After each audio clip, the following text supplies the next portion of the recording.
ba yan? Mukmuk na lang ng mukmok? Huwag kang weak. Ganun talaga ang buhay. Tingnan mo tuloy yung ano mo, last sahod mo sa ano, kay YouTube. Baka meron ka pa yung sasahurin.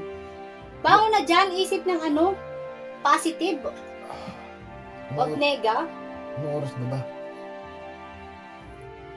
Ano na oh? Alas 8:15. Standard time yan. Yan na yung apo mo. Ay, sakit ng ulo ko. Masakit ng ulo ko, baby. Bangon na dyan. Sige, sige. Ya. Maya pa? Oo. Tingnan mo na doon yung ano mo. Ang liwanag na pala. Alas 8 na. Ay.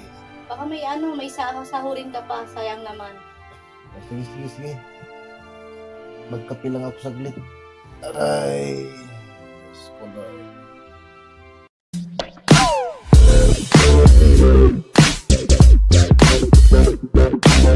Matapos nga ang aming pag-iikot sa isang park ay umuwi na kami at kinagabihan nga ay maaga kami natulog at lumipas nga ang ilang oras ay tulog na lahat bukod sa akin na balisa at paikot-ikot lang sa kama dahil sa kakaiba na aking naramdaman na panay tayo sa higaan na inamot na lang ako ng madaling araw ay hindi pa rin ako makatulog hanggat sa tumayo na lang ako at uminom ng tubig. Good morning. Grabe, hindi ako makatulog. Alam mo, halos magdalawang linggo na. Abnormal yung tulog ko. Putol-putol yung tulog. Alas 2:30 na ng madaling araw. Yung mga kasama ko, tulog na tulog.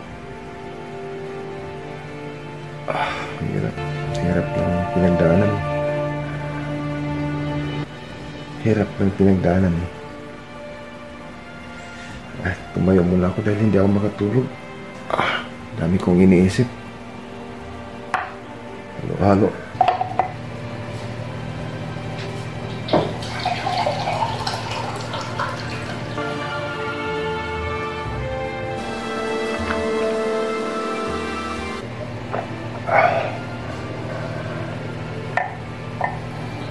Mag 2:30 in the morning na.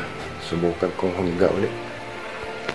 At ilang minuto ang lumipas ay bumalik ako sa higaan hanggang sa late na ako makatulog.